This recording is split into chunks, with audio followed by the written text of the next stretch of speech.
Hi friends, welcome back to my channel Gruhathi's kitchen. ఇవాళ నేను గోరు చిక్కుడుగాయ అలాగే పల్లీల పులుసుని ఎలా చేయబోతున్నానో చూపిస్తున్నాను. ఈ గోరు చిక్కుడుగాయ పల్లీల పులుసు సంగట్లోకి అలాగే రైస్లోకి చాలా బాగుంటుంది.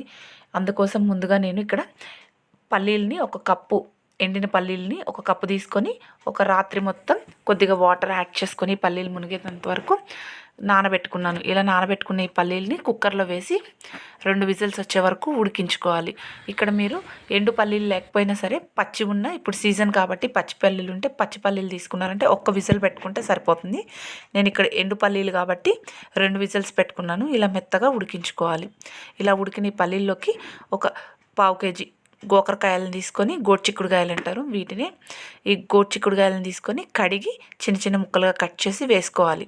ఇలా వేసుకున్న దాంట్లో కొద్దిగా పసుపు, ఒక 1 టేబుల్ స్పూన్ కారము, ఒక 1 టేబుల్ స్పూన్ ధనియా పౌడర్ యాడ్ చేసుకొని కొద్దిగా వాటర్ని యాడ్ చేసుకొని మొత్తం కలుపుకొని అందులోనే మన కర్రీ టేస్ట్కి తగ్గట్టు సాల్ట్ని కూడా వేసుకొని ఒకసారి కలిపి ప్రెషర్ కుక్కర్ మూత పెట్టి మరొక 2 విజిల్స్ వచ్చే వరకు ఉడికించుకోవాలి. ఆల్రెడీ పల్లీలు ఉడికిపోయాయి కాబట్టి ఇప్పుడు గోరు చిక్కుడుకాయ కూడా ఉడకడానికి అనేసి ఇంకొక 2 విజిల్స్ పెట్టుకున్నాము.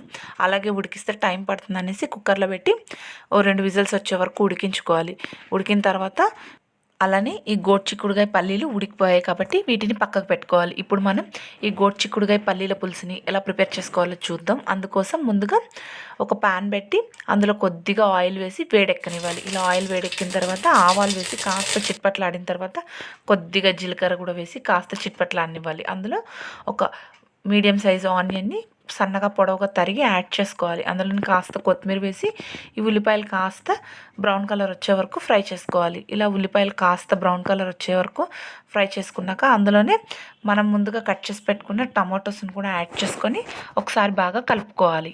ఇలా ఈ టమాటో ముక్కలు ఒక 2 నిమిషాల పాటు కలిపిన తర్వాత మూతపెట్టి ఈ టమాటా ముక్కల్ని కాస్త మెత్తబడే వరకు ఫ్రై చేసుకోవాలి. ఒక 2 నుంచి 3 నిమిషాలు మంట లో ఫ్లేమ్లో పెట్టి ఫ్రై చేసుకున్నామంటే ఈ టమాటా ముక్కలు కాస్త మెత్తబడిపోతాయి.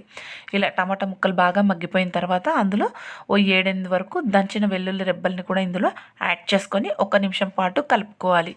ఇలా కలుపుకున్నాక ఈ మగ్గిన టమాటో పేస్ట్లోకి మనం ముందుగా ఉడికించి పెట్టుకున్న గోరు చిక్కుడుకాయ పల్లీల పులుసును కూడా యాడ్ చేసుకోవాలి. ఇలా ఈ పులుసుని యాడ్ చేసిన తర్వాత ఒకసారి కలిపి అందులో మనం ముందుగా ఒక అరగంట ముందు ఒక హాఫ్ నిమ్మకాయ సైజ్ అంత చింతపండుని నానబెట్టి ఆ గుజ్జును తీసి ఇందులో యాడ్ చేసుకోవాలి. ఇలా యాడ్ చేసుకొని మరొకసారి ఈ పులుసుకు పట్టేటట్టు కలుపుకొని మంటను లో ఫ్లేమ్లో పెట్టుకొని ఒక 5 to 10 మినిట్స్ ఉడికించుకోవాలి. అంతే, వేడి గోరు చిక్కుడుకాయ పల్లీల పులుసు రెడీ అయిపోయింది. ఈ కాంబినేషన్ మీరు ఎప్పుడైనా ట్రై చేశారా? ట్రై చేయకుండా ఉంటే ఒకసారి ఇలా ట్రై చేయండి. ఇలా రెడీ అయిన ఈ గోరు చిక్కుడుకాయ పల్లీల పులుసు వేడి అన్నంలోకి కానీ సంగట్లోకి కానీ చాలా బాగుంటుంది. ఒకసారి మీరు కూడా తప్పకుండా ట్రై చేయండి. అలాగే మర్చిపోకుండా గృహతీస్ కిచెన్ని సబ్స్క్రైబ్ చేసుకోండి. మీ ఫ్రెండ్స్కి, రిలేటివ్స్కి ఈ రెసిపీని షేర్ చేయండి.